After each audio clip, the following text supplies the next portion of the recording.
Okay, so uh, hola, hello, konnichiwa, apa kabar, assalamu alaikum, shalom alaikum, all Goyam united, together we stand, together we fight, all Goy united.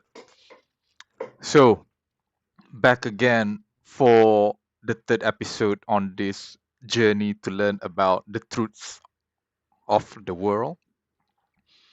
Last live stream, we already covered uh, about the World Bank, how the World Bank was created, how it was initially um, uh, caused the creation of the World Bank, and I think it does covers about how does the World Bank today operate and what it prioritize uh, um, on the society that we live in today.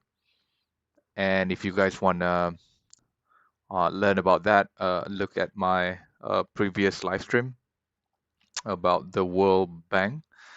And now I'm the reason why I choose one of Prof. Jiang lectures about America's game is because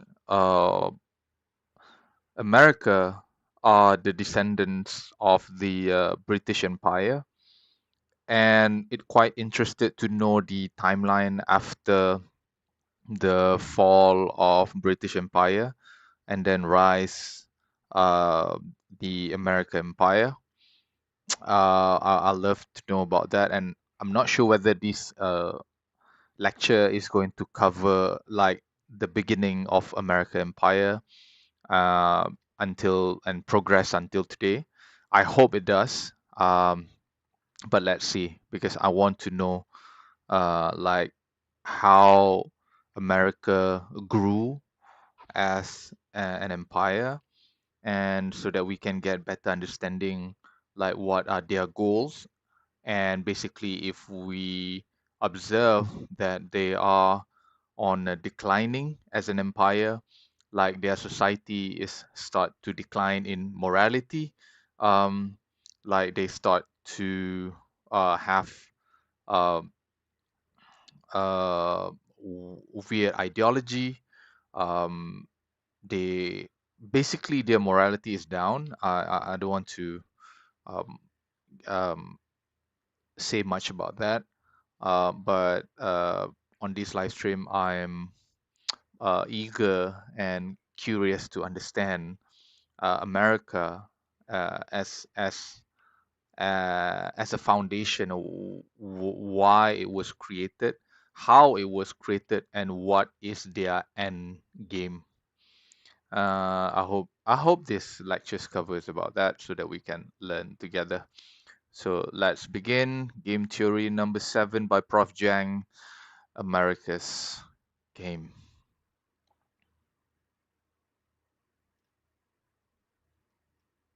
Okay, so let us review last class.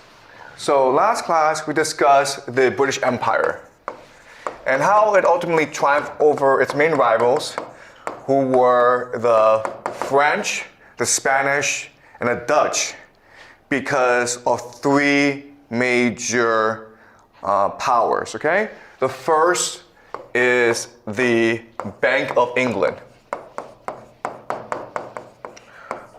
What made the Bank of England so important is that it could absorb foreign capital, okay, from all around the world. So at first it absorbed capital from the Dutch Republic, but then if you were a French aristocrat, if you were the Catholic Church, if you were the Habsburgs, you could all move your capital to England where it would be safe because it would be protected by the law, okay? The idea of property rights. And when Britain became an empire, this was important because local elites in China, in India, in Southeast Asia would help the British because they were incentivized to do so. they could help the British steal from these places and then move capital, their wealth, to England or one of the British colonies for safekeeping, okay? So that's a source of English power. Second is the idea of soft power, right? So we are in school learning English because we want to go and study in the West. That's soft power, right? So Shakespeare, the BBC, Oxbridge are all components of British soft power, which still rules the world today. And the third, of course, is the British Navy, which controls sea lanes and therefore controls all trade. Okay? So for the longest time, for 100 years, Britain was able to maintain a global empire, which really was the first global empire because it spanned the entire world. But there were three problems or three limitations to the British Empire, okay? So the first major limitations,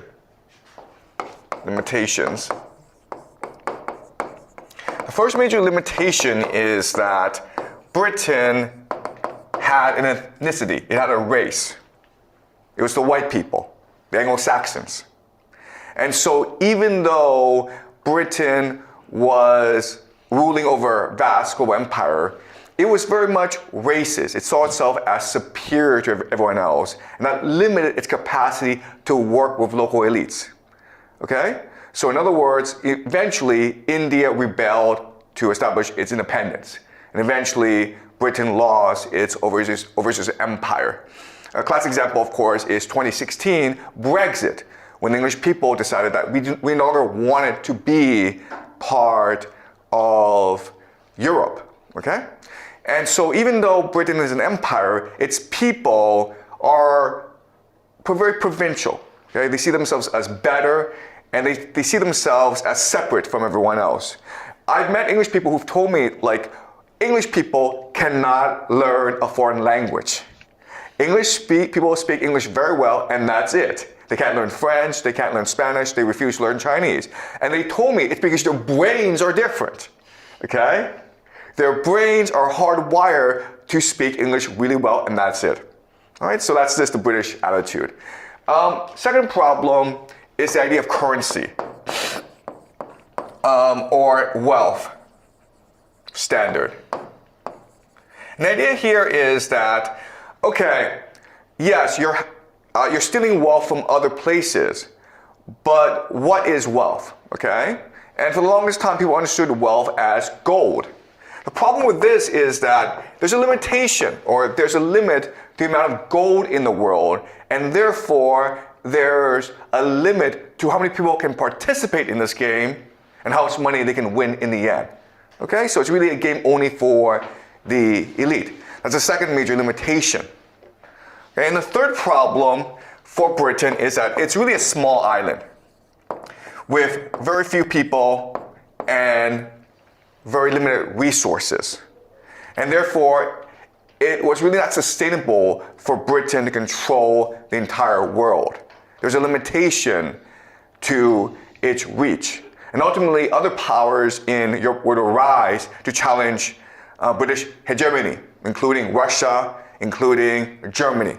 Ultimately, the power that would overthrow the British Empire to create its own empire is, of course, America. And what America would do that's very important is resolve all three of these limitations to create a world game in which we all play today. Okay? So Britain basically birthed this game, but there were limitations to how far this game could spread. America will then take the concept of this game and spread it all around the world until it conquered the entire world, okay? So how did it do so? All right, so let's go over America. Well, first of all, America is not a small island. It is a continental fortress. In fact, it controls the entire Western Hemisphere. And we know that the Western Hemisphere is very, very wealthy, okay? So America is not just the country of America, it's really the Western Hemisphere. And as such, it has unlimited population, and it's unlimited resources, and it's unlimited land, okay? So this resolves the issue of resources. Okay. Second problem, the currency. Well, what America would do that would revolutionize the world is make the US dollar the standard of wealth in the world. And because the US dollar is just a concept, it's just an idea, everyone can now play this game, and wealth can now be infinite, okay? Right, that makes sense, right? Before, gold was what everyone was playing for, but there's a limit to gold. But with US dollars, anyone and everyone in the world can now play, okay? So I'll talk about how the US dollar became the center of wealth in the world. Now, the ethnicity is another problem, okay? And so what America did that was very clever is tell the world we are not an ethnicity, okay? We're not a land. What we really are is a game, all right? So the idea is that America became a nation game, all right? So, So this is pretty easy to understand, okay? So I'm gonna explain this first, and then I'm gonna explain how the US dollar came to dominate the world, okay? All right, so for the longest time, we had problems deciding what a game or a nation ought to be, okay? So traditionally, nations have been ruled politically through the monarchy, okay? An oligarchy, a democracy, or a theocracy, okay? So there are others, but these are the four major ones. A monarchy is very simple. A king is in charge. Everyone just obeys the king. Oligarchy is where the nobility are in charge. Another name for oligarchy is the aristocracy, okay? And that's basically Rome. Sorry? A democracy, okay, is where the nobility are in charge. Another name for oligarchy is the aristocracy, okay? And that's basically Rome. A democracy is where the people make all the decisions. And so what happens is that if a decision is to be made, people get together and they give speeches, and whoever gives the best speech gets the most votes. And then that decision is implemented, okay? And of course, the classic example of democracy is Athens. Okay? And then you have a theocracy, which is to say that the priests are in charge, and the priests represent the will of God. Okay? And of course, theocracy, the classic example is a Catholic Europe. This is medieval Europe when the Catholic Church was in charge. All right?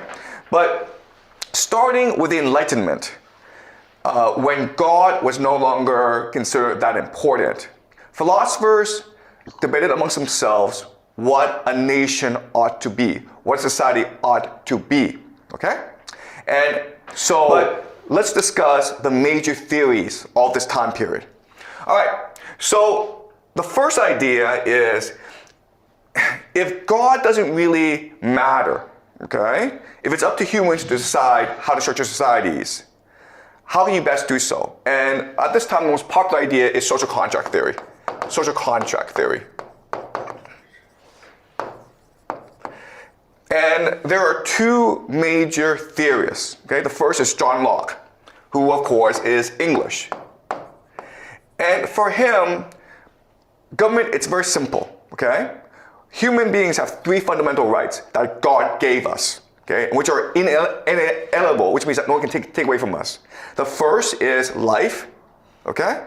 The second is liberty, the right to say whatever we want, the right to do whatever we want. And the third is the pursuit of property, wealth, okay?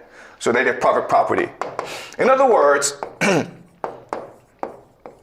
government exists in order to protect the wealth that we generate for our hard work. And if we steal it, that's okay as well, okay? If we kill a lot of people in India, China, and France to get it, that's okay too, because it happened elsewhere, okay? All right? So, private property. And as you can imagine, if you have wealth, you like the system a lot. And not only that, but you are encouraged, you're incentivized to work really hard. And that's what actually allowed England to overtake the French, the Dutch, and the Spanish, okay?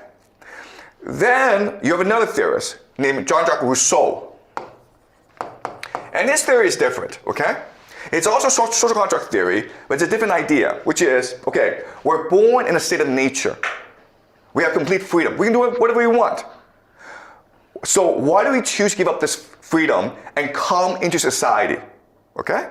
The reason why is when we do so, we create a social contract that creates the general will.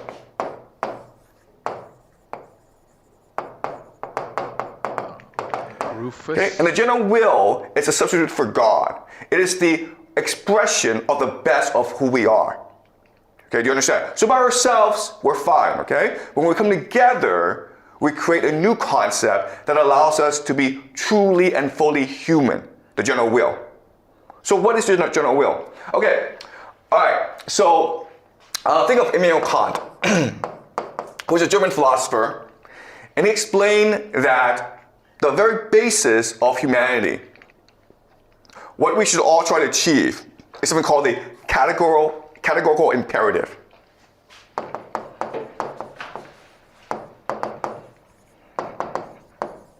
Okay? The categorical imperative is the highest moral law. Right? It's really God's law.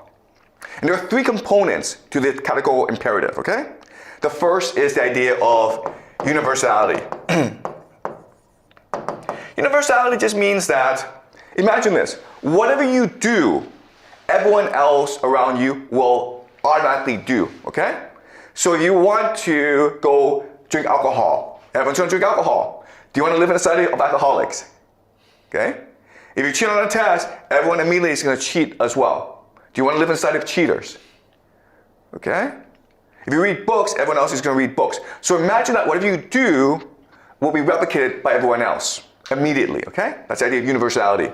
Second is the idea of free will. Okay? I know that eating ice cream is bad. I know that eating protein, chicken, is good, okay? But I cannot be forced to eat chicken even though it's better for me. I have to choose to eat chicken by myself. If I want to eat ice cream, I can do that, okay? So we cannot coerce people to do what they do not want to do. All right? And number three is human is the end unto itself, okay? And the idea here is that you cannot use humans, a human being, to achieve a higher purpose, because humans are the ultimate purpose. So I can't be like a king and says, you know what, I'm going to start a war to make a lot of money for everyone, and I'll sacrifice 50% of my people, but the other 50% who live will be happy. They'll live in paradise. You can't do that, okay? Because you cannot sacrifice anyone's life in order to achieve a higher end, because the ultimate end is the human life, okay? So that's the idea of the categorical imperative. And this becomes the theoretical basis for the general will, okay? Now in practical terms, how do you implement this in society? Well, the general will gives rise to government. And then the government gives rise to laws, okay? So the legitimacy of the government comes from the consensus of the people, which is the general will. The general will is not democracy, right? The general will is an abstract idea which represents the best of who we can be. All right? So just because everyone's like, okay, we should all vote to kill that person because we don't like him. No, that's not the general will. The general will is everyone is important. Do unto others as you would want others to do unto you. Okay? So you can't kill anyone, okay? And if people vote for this, then the government is illegitimate because it goes against the general will. All right? And this is important for us because this becomes the basis of the French Revolution. In the French Revolution, the entire European continent, okay, including Britain, Prussia, Austria, Russia, everyone got together and attacked France. France was poor. France had no monarchy. But France defeated everyone. Why? Because people were energized to fight for their nation. They believed that I am now part of a greater good. I have equity in this game. Therefore, I will defend this nation with my life. And France, for the longest time, was unbeatable on the battlefield. Okay? All right? So that is the French conception of a nation. A nation is a social contract which guarantees rights to its citizens. And in return, its citizens must be willing to sacrifice its life for the nation. And that's why the French Revolution was so successful, which ultimately led to the French Empire under Napoleon. Okay, does that make sense? Now, there's another conception of the nation state, which is this. Okay? And these are the Prussians or the Germans, okay? And it's the idea of iron and blood. So a nation is not something that you choose to get into, okay? It's not something that you start in contact with. A nation is in your blood. A nation is language, heritage, land, okay? And you prove that you are worthy by sacrificing yourself in battle. Okay, this comes to us from the German Republic. In 1870, okay, in the Franco-Prussian War between Prussia and France, these two concepts of the nation state came into battle. Okay, the French was a social contract. You fight for us because you agree to be a citizen of this nation, which guarantees you certain rights. Prussia is like, no, you fight because it is your duty to fight, because it is in your blood, it is in your language, it is in your whole culture, it is in your family. And then when these two cultures clash, it was the Prussians who won. And that created, of course, Germany. Okay? So in 1870, the modern nation of Germany was founded by the Prussians when it defeated France in the Franco-Prussian War. All right? So now we go to America. What? Okay? I'm sure I and America has a different conception of the nation state. Okay? So at this time in history, first of all, America, it's a very small place, 13 colonies. And the continent is controlled by these indigenous people. The French are there, the Spanish are there, okay? But the Americans are very, very ambitious. And they are expanding really, really fast. And Britain, the home country, actually becomes afraid of America. Because at this time, about the 1700s, America has more people, it's wealthier. It's welcoming people from all around Europe. And so Britain tries to limit the expansion of America. Okay? It tries to say, you can't cross this certain line, the Appalachian Mountains. And America says, screw you, we're going to revolt, okay? And this creates the American Revolution. And in 1789, America creates the Constitution, which becomes the highest law in the land. And so at this point in history, the American founding fathers, they look around the world, they know about the British system, they know about the French system. They're trying to grow the country as fast as possible. They have to fight the Spanish, the French, the British, and the indigenous people in their land. They're trying to welcome as many people as possible, okay? So they decide that the nation will become a game. Okay, a game where the citizen is a player. And the citizen is trying to maximize his wealth. Okay? And through this process of maximizing his wealth, trying to get as much wealth as possible, he will be energetic. He will work hard. And this energy will contribute to the overall wealth of the nation, which will allow America to grow very, very fast. Okay? That's a plan. All right? So for this to work, they have to construct a game that has three major characteristics. All right? The first is that it has to be open, meaning anyone can come and play. Okay? But that just means also limiting the history and the ethnicity of the place. Okay? So the concept that America creates is the idea of melting pot. We welcome anyone who comes to America, regardless of your race, regardless of your history, regardless of your wealth, as long as you're willing to assimilate into America, into the melting pot, okay? That's the first idea. Second idea is fairness. And the third is clarity. So in other words, people are willing to play a game and work really hard to win this game if, first of all, they can play this game, they're allowed to play this game, they're not discriminated against. Also, if the rules are really clear, okay, you understand what the rules are. In America, the rules are very simple. You go to America, you follow the law, you work really hard, you get rich, okay? Really simple. It's called the American dream, right? And the third thing, of course, is that the game is fair, meaning the only criterion to generate wealth is how hard you work, how much talent you have, how much merit you have, right? The idea of merit. Merit. Okay? And look, this is true. When you go to America, you will discover this. If you work really hard, if you're really talented, if you're really smart, they will respect that, okay? I've been to a lot of countries, and I can tell you that in America, this is true. But it's not true in Canada. I grew up in Canada, and they don't really care if you're ambitious. They really don't care if you're smart. They don't care if you work hard. They don't care. They expect you to follow the rules and conform, okay? That's Canada. You go to China, okay? We all know what China is, okay?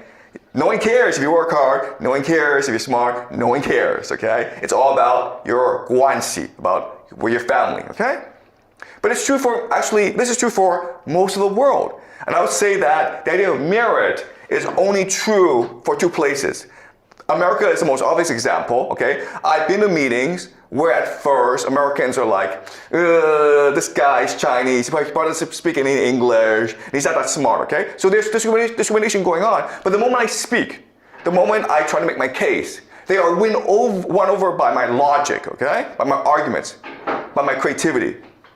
And they welcome me into the club. That's just the American attitude of being open-minded, of being generous, of appreciating talent above everyone else, okay?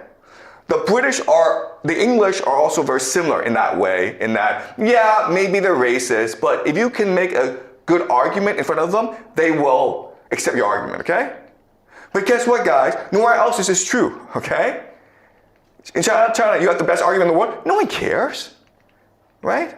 Okay, so there are lots of issues with America, but in all honesty, America is a place that really does appreciate merit and which really does reward merit. And that's why everyone wants to go to America. All right? All right, so the question then is, how did America create this system? Okay, well, it did so through the Constitution. The idea of the Constitution is to create a game and make this game above power, okay? And how they did that is creating a system of government that checks and balances each other. So you have the president,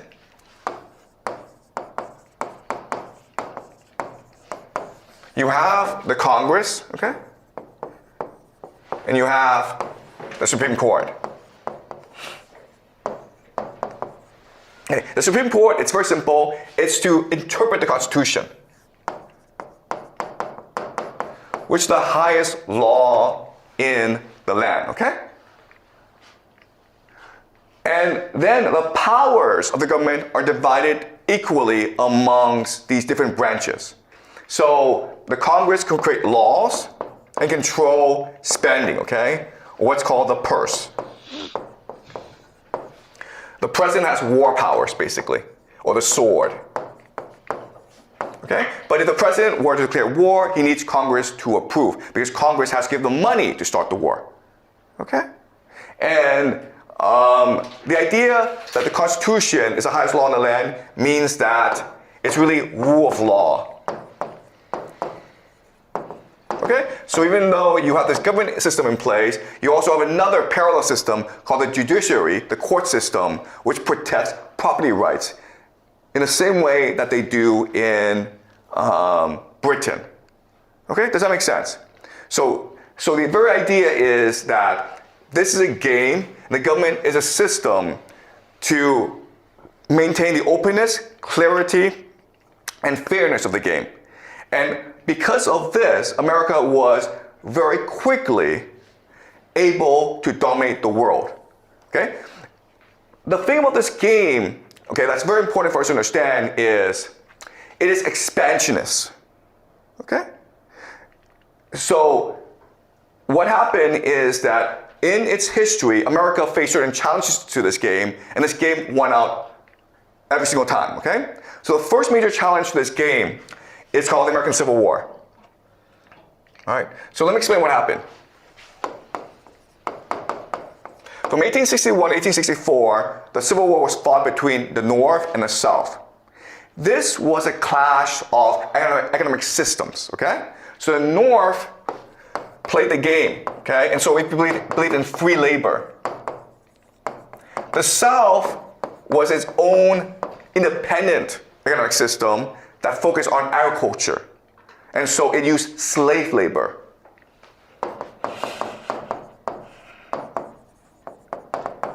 For many Americans in the North, slave labor was offensive because it corrupted the game, okay? Because remember, America was founded on the idea of openness, fairness, and clarity. But if you're a slave, that's not fair, okay? Because you were born a slave and you can never participate in this game. And so they fought a civil war to decide who will triumph in the end. And of course, the North won because the North focused on free labor. So that meant that there were more people in the North. That meant that the North was wealthier because of manufacturing. And that meant that the North were more energetic. Okay? So they defeated the South. And so that was the first major challenge. Now the game is spreading. Okay? It spreads across America. And now it stops because America can't expand anymore. Okay? It basically conquers the West. And now the game is an issue because of the nature of money. The problem with money is that ultimately, the longer you play this game, at the end of the game, one person controls all the money. Okay, does that make sense? That's a problem with capitalism. That's a problem with this game. So now that the frontier has been settled, now that the borders have been controlled, a few people are now controlling all the money, which leads to the Great Depression, okay? So now the solution is America has to go and conquer the world, which it does, okay? In World War II, America conquers the world. And so now what America needs to do is spread this game throughout the world. And it does that by creating the US dollar, okay?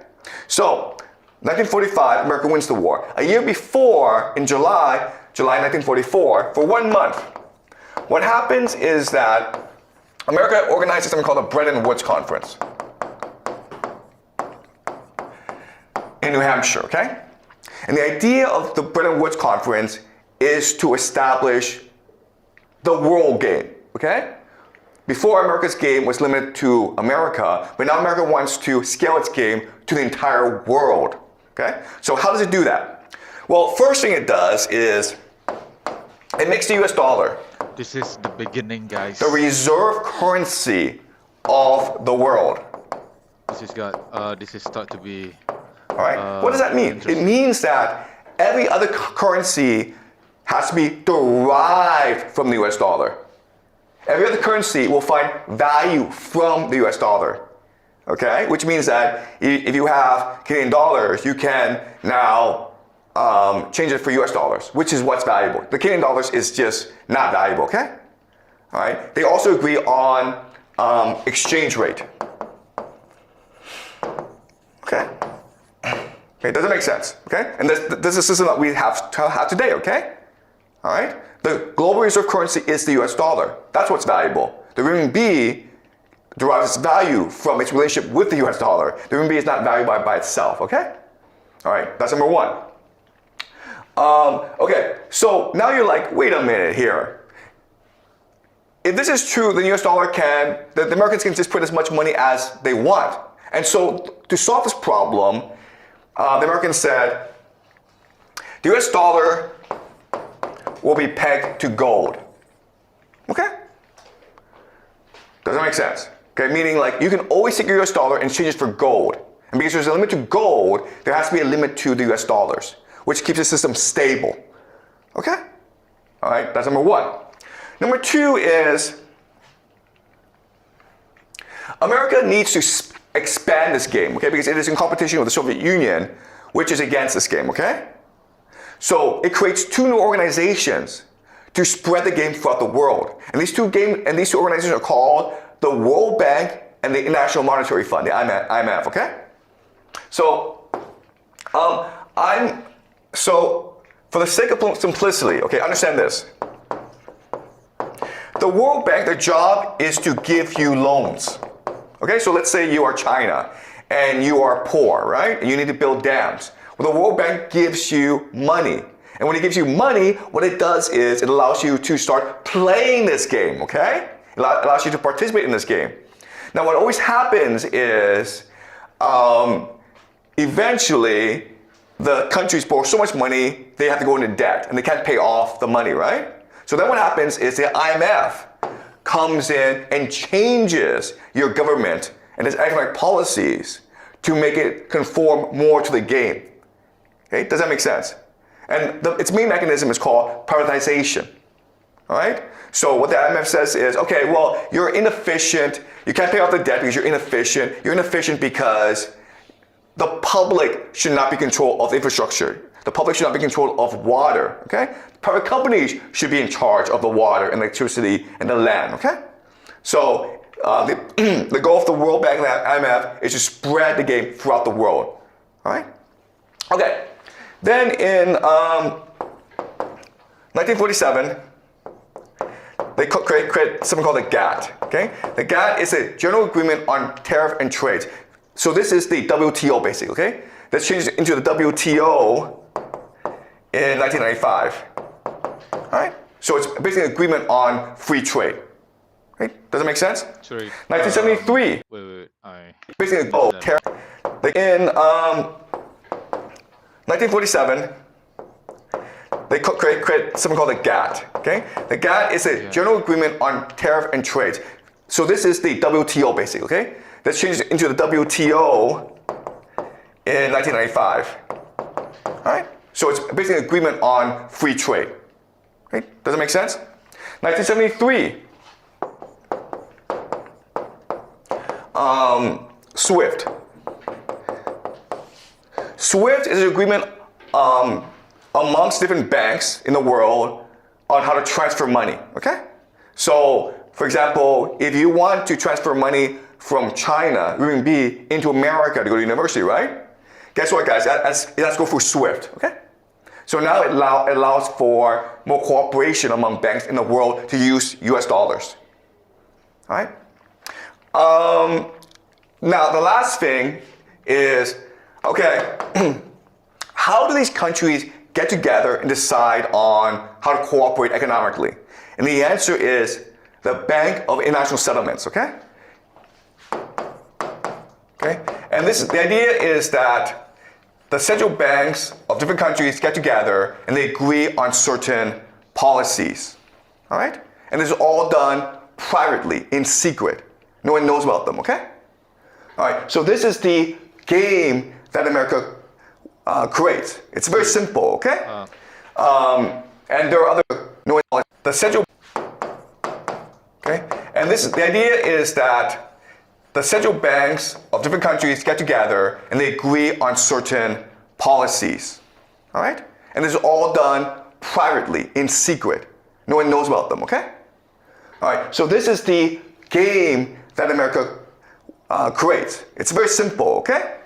And there are other components, but we'll focus on this now. Throughout the semester, we will focus on how this game is played, specifically. But first, I just introduce it to you, all right? Okay. So now let's talk about how the US dollar conquers the world. All right. So for the longest time, this system works well. Okay, the United States is in competition with the Soviet Union. But over time, the Americans start to abuse this system. So they pay for things they can't really pay for. For example, the war in Vietnam. For example, a space race. For example, something called the Great Society. Okay? They're just spending too much money. And other countries start to freak out. So France basically withdraws all its gold from the United States. So in 1971, what Nixon does is say, you know what? Here's the secret, guys. We actually don't have enough gold to pay off everyone, okay? So screw this. We're not going to peg the gold, the dollar to gold anymore, okay? Do you understand? You can now no longer redeem your US dollars for gold. It's done, okay? So now what happens is the US dollar becomes a Ponzi scheme, all right? What is a Ponzi scheme? A Ponzi scheme is basically the US dollar is valuable because people want to use it. Do you understand? It has no value in itself. It's only valuable because people want to use it. So now Nixon has to go and create demand for the US dollar, right? So the first thing he does is he goes to Saudi Arabia and he creates something called a petrodollar. Okay? The idea of the petrodollar is very simple. Saudi Arabia, which is the largest oil exporter in the world, will only accept payment in US dollars. Therefore, if you want oil, you have to have US dollars, okay? That's the first thing that Nixon does. The second thing that Nixon does is actually even more important. What does he do? Do you guys know? He visits China, okay? Not only does he visit China, but he's established a framework in which America will give China everything, okay? In the 1980s, what happens? America gives China its market access, right? Now, US consumers can buy goods from China. That's a huge deal, guys, okay? That's number one. Number two is America gives China FDI, technology, education. All right? Imagine what happens. America gives foreign investment to China, gives all this capital to China, gives all this technology to China, right? All these military secrets that America has, it gives to China for free. And not only that, but America educates the Chinese elite. Okay, 1980s, all these Chinese students for graduate school go to America to learn American technology. Okay? And the third thing, and this is the most important, is military protection. All these conflicts that China has with Southeast Asia, with Japan, Vietnam, America will now protect China. When Chinese ships export goods to Europe, Africa, and the United States, the US Navy will now protect these Chinese ships. Okay, do you understand? And you're like, oh my God, America gave China everything. America made China rich. Why would America do that? And there's one answer, and only one answer. It's to make China use US dollars. Okay? It's that simple. Okay? So now when China trades with the world, it gets US dollars in return. You understand? Okay? And the entire idea is to make the world addicted to US dollars. And now that the world is addicted to US dollars, now that the world depends on US dollars, America can now control the global economy, okay? So in 1991,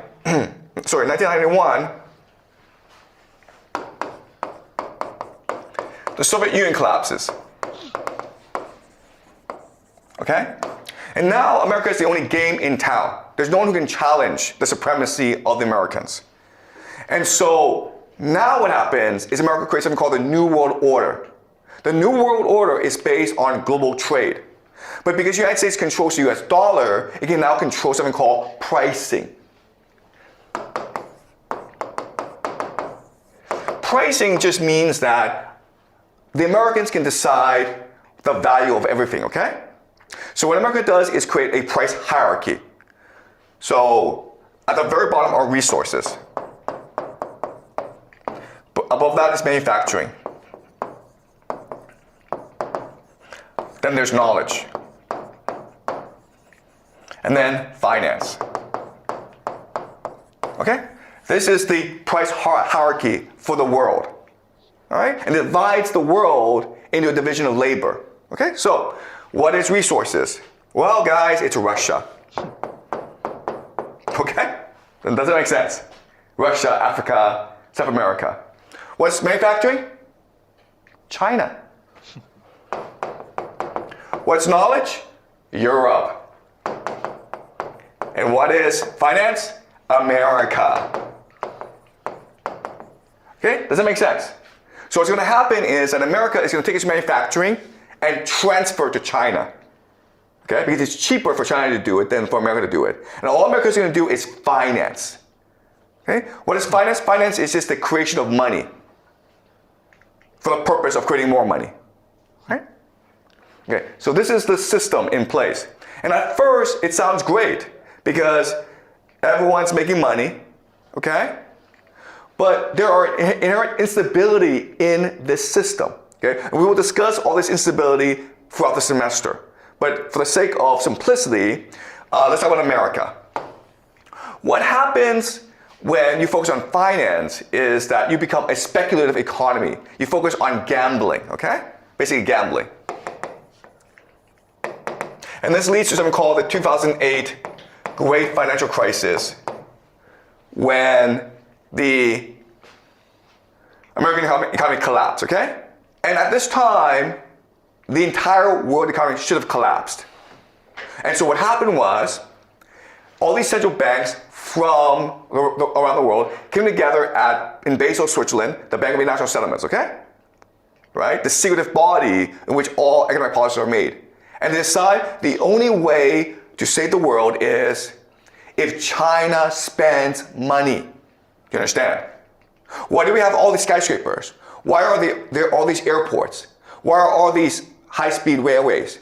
Because China, to save the global economy, decided to invest in infrastructure.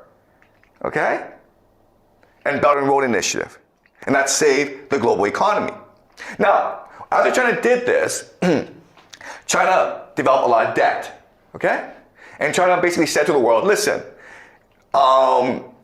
we saved the global economy, so we deserve a seat at the table, right? We deserve to be equals to America. And so we're gonna sell our products, our Huawei phones around the world. We're gonna compete with America for global dominance. And America said, screw you, okay? And that led, of course, to Donald Trump, 2016, Donald Trump. And the first thing Donald Trump did, of course, was initiate the US-China trade war, right? China wants to be equal to America. America says, nope, screw you, we're gonna destroy you, okay? So America tried to sanction China. America tried to blockade China, okay? So we'll discuss this again later on throughout the semester, okay? Then what happened, of course, is 2022, Russia invades Ukraine, okay? So what Russia is saying is, you know this price hierarchy? Screw this, okay? Because guess what happens, guys? If you don't have any resources, this system doesn't work, okay? Try manufacturing without any resources. Try having knowledge about resources. Try having finance about resources, okay? So when Russia invades Ukraine, it's trying to control the resources of Ukraine. Russia and Ukraine together controls 1/3 of the world's carbohydrates. Africa, the Middle East, starves to death without Russian and Ukrainian grain, okay? Does that make sense? So now this entire system is in jeopardy, okay? And so what's happening today is America is fighting to save its game. It's trying to fight to save the system. It's trying to fight to save the US dollar. It's trying to fight to save its hegemony, okay? And Russia and China are trying to exert themselves. So we are in a time of game reset, all right? Game reset. And this is the world that we live in today, okay? All right, so we will discuss this throughout the semester. Any questions? Are you guys clear?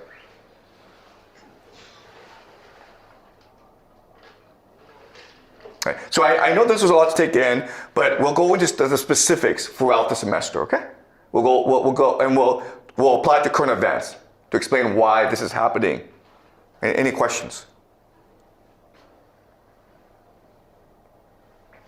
Okay.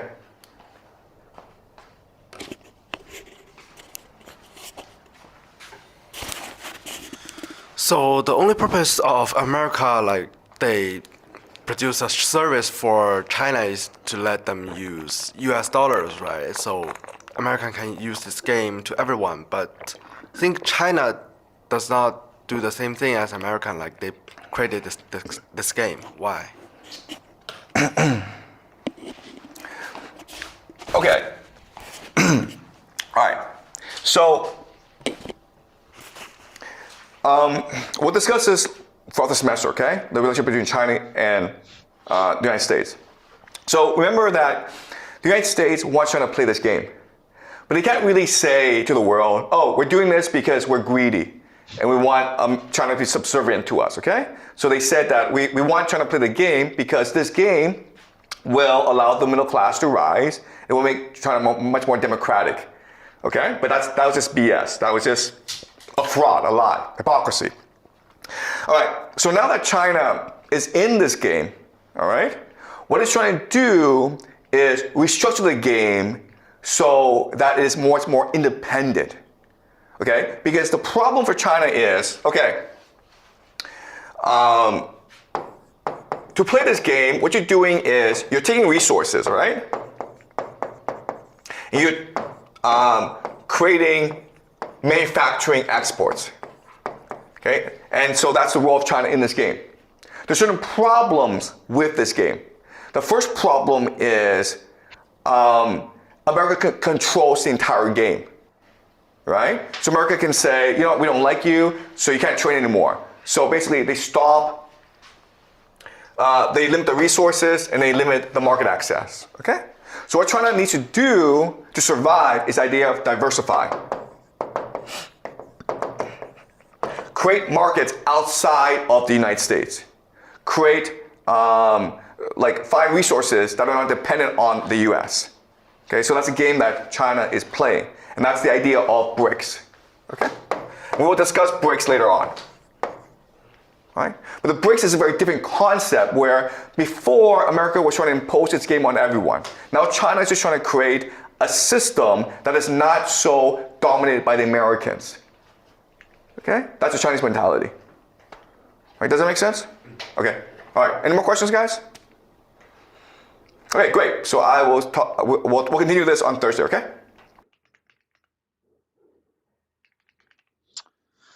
Wow, that is a lot to take. One sec. Let me see if there's any comment on the live stream. Um,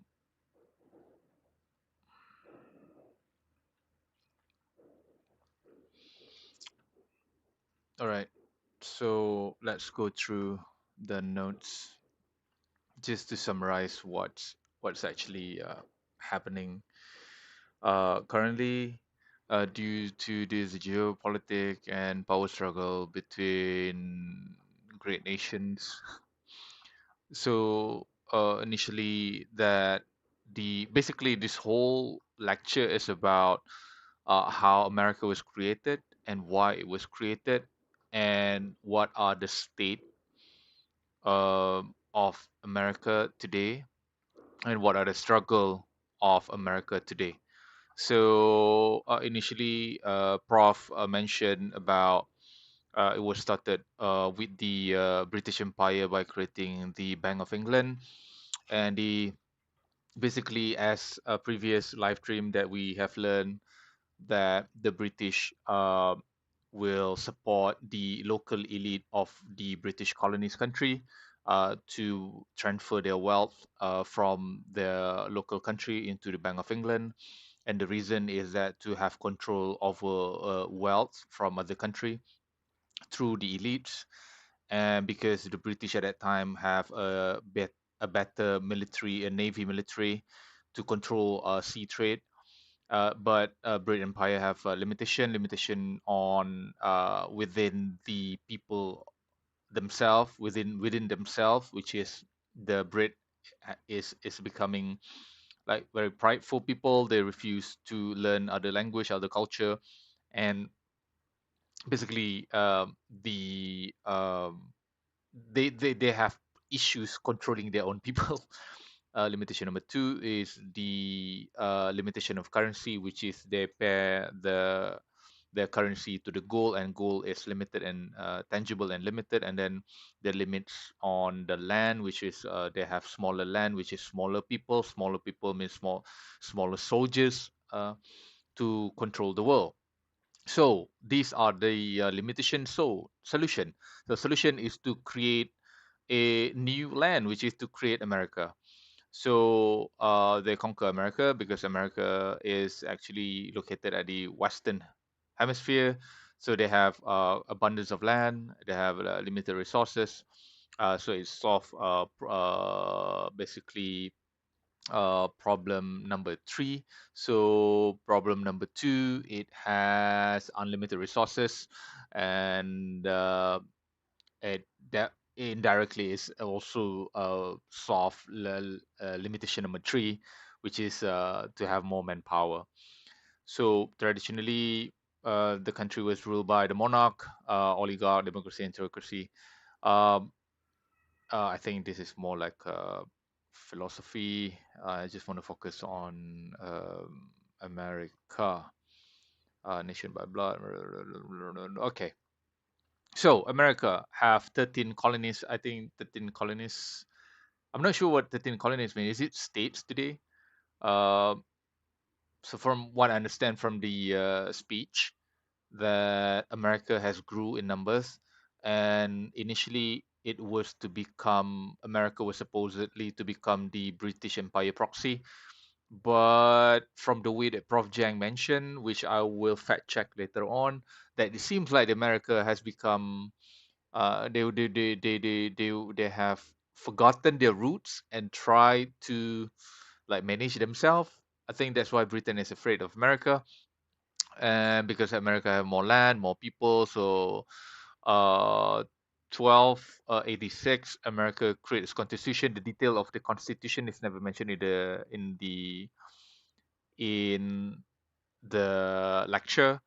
Uh, so American tried to grow as quick as possible, and American decide the nation to become a game.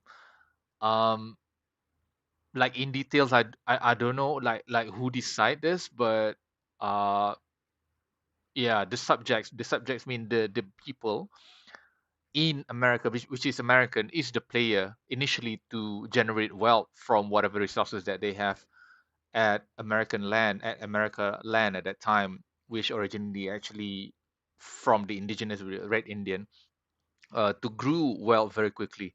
So America need to be open to invite player, because if I recall that they're out of resources, and America need to be eliminate red Indian to remove history. Every immigrant allowed to join the game to achieve well, as well as accept American culture. The game need to be fairness across players. So this is the initial idea. So America's reward somebody who work hard. They will get more respect. For example, as mentioned by Prof, that Canada is doesn't have the same mindset, but it's more like they expect you to follow rules. But again, it connected with what mentioned in the previous um, lecture, which is Canada, Australia, Singapore is basically a finance hub. They are not more. They are not really on a high risk taker to generate wealth, but they are more on preserve wealth. So that's why maybe as I connecting the dots, that's why Canada is more likely to follow rules instead of taking risks. Uh, so English are racist, English people, but if you have, oh, okay, English are race, even English people are racist towards non-English, but if you have better idea, they accept you. I think this note I'm taking based on Prof explanation is that the English really favors people who have good ideas, because they are fundamentally opportunists. So same as America, America have the same fundamental personality as mentioned by Prof, that they are favors people with better argument and better ideas that give them an idea that give them benefit basically. And how America creates system. So the system is actually the constitution to make the game above the government. So the game consists of three entity, which is the president, the Congress, and the Supreme Court, and all three have equal power. So which is a check and balance. So the president act as a decision maker. I think this is what was were mentioned here as a sword, as a decision maker, and the Congress is the laws, and the Supreme Court is the Constitution. I really want to look deeper on the Constitution. Laws is like a very plain word. Constitution, I think this one I never learned, even though in my school. But yeah, I don't know what to explain about Constitution because Prof is also doesn't explain about Constitution. So basically, it's the trinity of the game. So the President, the Congress, and the Supreme Court. So, due to this game, America able to expand very quickly. Like, how does this game allows America to expand, and in detail, what is the expand means is I also don't really understand. It means like the people themselves work harder to earn wealth. I think maybe that's what it meant. But the challenge is to the civil war. So the civil war, as mentioned, triggered due to the economic system. So which mean the America divided by North and South, and it mentioned that the North are more prone to free labor, and South more on the slave labor, which is the black man work for the whites as a slave. So it contradicting the game. So basically, slave if I'm not mistaken, slave labor is contradicted to the game's rule, which is initially is about fairness across all players. So there are civil war ongoing, and the North won the civil war because one of the many reason is because the North are more wealthy. And and then once the North won the civil war, the game spread further to the whole America. The existing game. So which is the system, the what do you call it? Uh, the government structure, which is the president and the Congress and the Constitution. That is the game. Uh, Okay, so the game spread further across America, which means the North more favors the game, and since the North won, so it spread this system across all America. That's how I understood. So the longer you play the game, the capitalism, yes, this is the word capitalism. Only minority at the end will control the money. So it creates inequality across nation, which is the rich are the one who controls, and the poor keeps getting poorer, and it causes depression. And solution to this is the America need to conquer the world. Okay, they start with them, and then there's issue. So the solution to the issue is to conquer the world. To so basically it's to include the rest of the world to play their game. Okay, so July 1944, Bretton Woods, very famous. I'm not sure what to call it, agreement or policy. So July 1944, this is where it all began um, across the world. So US dollar was created as a global reserve currency. So other currency that want to build their own government, so they must derive their own currency based on the US dollar. And the global reserve currency is US dollar, which is like I mentioned. So America can print US dollar unlimited, but as an idea, it has to pair with gold. Uh, but I think I've explained that at the moving forward, America has abused their power to print dollar unlimited. US, yeah, this is yeah, like I mentioned, US dollar pair to gold, because gold is tangible and limited. America need to expand the game throughout the world, but because gold are limited, um, so that's why they need to print a lot of money. So they create the World Bank, IMF. So the World Bank responsible to give out loan to other country that want to build their nation. So when the country has accepted the loan from IMF, so basically indirectly that new players have been invited to play the game. So which means if India have request a loan from IMF, so basically India as a country which is mean the whole people of India, the citizens of India that have uh, make loans with IMF, which is play the same game as the American, to keep on generate wealth. And then the country owe not by IMF, to IMF, to IMF. IMF, because of that, they have to pay, uh, like they have to pay the debt. Like we make loans, mortgage loan or hire purchase loan, like buying a car. So we have to commit on a monthly basis. I'm not sure how the loan agreement between countries through IMF, but I expect it has the same flow, just like we make loans for mortgage or a car loan. So the country has to commit to pay a certain amount, maybe on I don't know, I never look it up on a yearly basis or monthly basis. But it makes sense that if the country is unable to commit, so then they have control over the country, which is the loaners, and this allowed the game to be spread across the world. So 1947 GATT, the General Agreement Tariff and Trade. WTO 1995, I'm not sure what is WTO, but GATT is the General Agreement Tariff and Trade.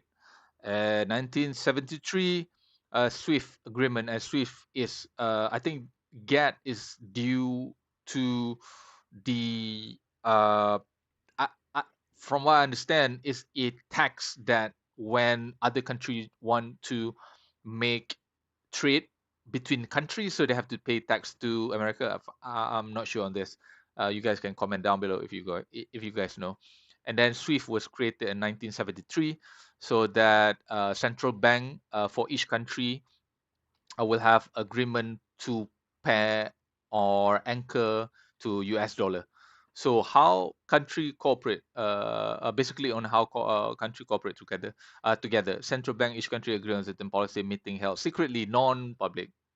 Okay, so it's getting more interesting. So how US dollar conquer the world up until today. This is not benefited to the whole world as America abused the system. This is why I mentioned earlier. I mentioned too early that the U.S. print money infinitely to fund the war. So by 1971, Nixon is one of the America president. So Nixon said that we do not have enough gold to pay everyone that are making loan for us or store their wealth in US dollar. And it seems like because they have print US dollar infinitely due to fund the war, uh, US dollar has become a Ponzi scheme. US dollar is valuable not because of its intrinsic value that paired to gold, but it's become valuable because of it has been used by people for quite a long time, and the value is only mainly because of trust. That's it. That's it. It's quite It's quite scaring. I'm not sure whether that the right word, scaring. But it is. There is no value in US dollar because there are more US dollar paper money more than gold that they hold. So basically, people trust US dollar purely because of trust, but they are, how do I say, no value. Okay, meaning that if across the globe don't want to use US dollar. US, and they have to return. They want to return US dollar, and they want to claim a goal. US doesn't have enough gold to give to other country that want to claim gold. So that's what it meant. Um, so Nixon, US go to Saudi. So the solution. So US, Nixon, go to Saudi Arabia to create petrodollar.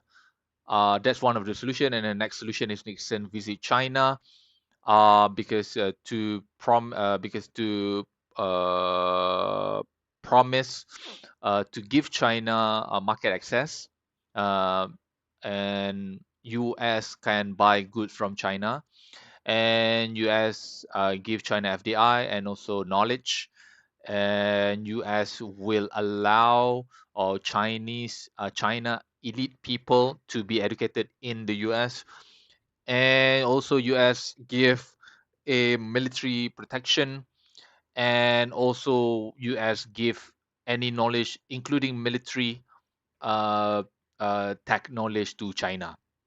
And the reason is that US literally give everything is because they want to want China to use US dollar, and because since China have many access, making a lot of trade, so America expectation is that China is to use US dollar for during trading, and that caused global to depend on US dollar. 1991, Soviet collapse, and the new world order was created. So pricing, this part I'm not really sure. I'm going to like do my own study behind the scene. So pricing America to be able to create a pricing hierarchy.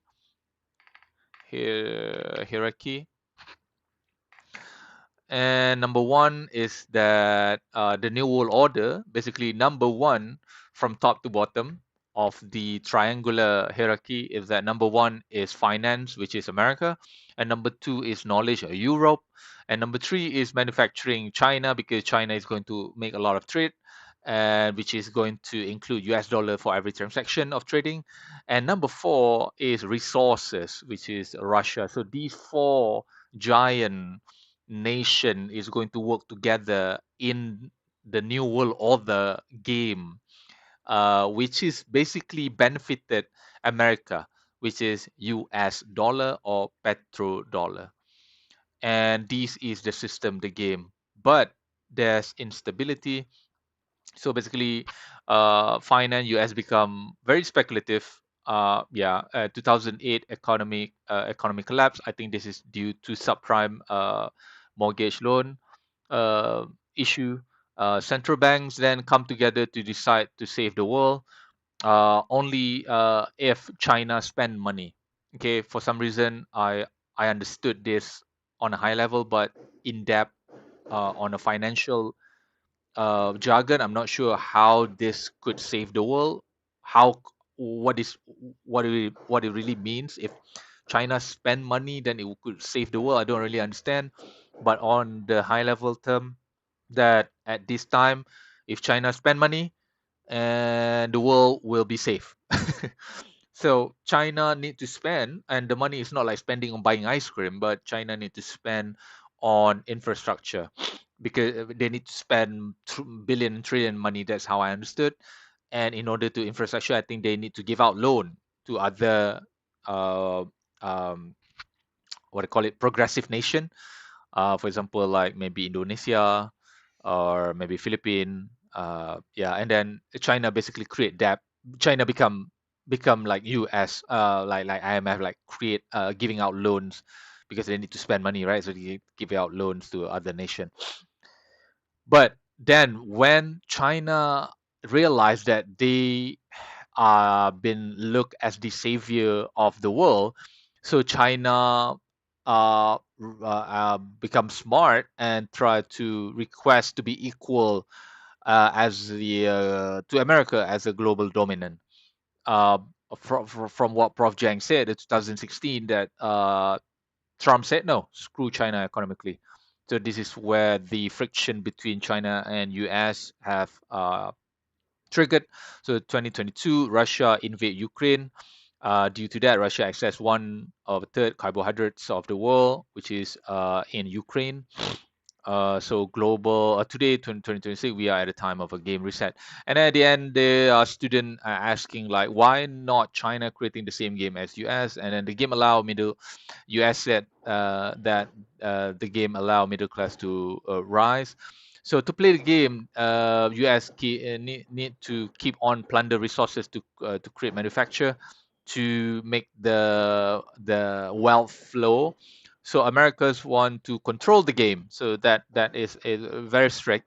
Nobody is control, nobody topple me. So at the, whatever you want to create, you want to adjust the game, I will become at the top of the food chain. So that is clear from America's side. In order to survive is to diversify, uh, to make the market even bigger, to create market outside US break, and China tried to create system from the US system, which I'm not really sure at the end of the lecture what it meant. So so this is pretty clear without knowing in depth about uh, what what exactly happen, like technically happen underneath, but on a higher level this is enough for me to really understand. Number one most important key is that the money was never meant to be stored forever, meaning wealth, regardless of you have gold, you have, sorry, you have money. Money was never meant to be safe in a bank for a long time.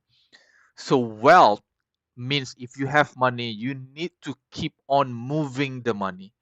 The money from these high level ideas about the global economy on based on the central bank system, uh, or the World Bank system, the money at the end of the day was never meant to be kept forever. They need to move, keep on moving, keep on moving. And point number two, that the financial system that we have today is, I'm sorry to say, is a Ponzi scheme. Is a Ponzi scheme, and it it failed. The system failed. It's not just imperfect, it's a failed system. It's a failed system. And those who benefit from this system is to those who acquire wealth and make a lot of loans and acquire wealth and having good life back then. But then because the system to be need to be maintained, the descendants of these people in the past need to keep on work harder and harder and harder to patch this broken system. Okay, that's how I understood. Because regardless, moving forward, the system is failing, is broken. So in general, that's how I understand about the global financial system. And one key point that have been mentioned by Prof. Jiang, that the central bank across the world is um, is having private discussion about the bank. Sorry, the, if I'm not mistaken, the banking policy. So it's not public. So the normal people won't know about this. And for me, this is another uh, uncertainty that happens in the global financial system. So this is a lot to take, and I'm glad that I become educated as I learn about this. And I'm not sure for the next one what episode, but we'll see in the next live stream. So guys, thank you if you guys enjoy, to those who are watching this video. So I'll see you guys in the next live stream. Take care.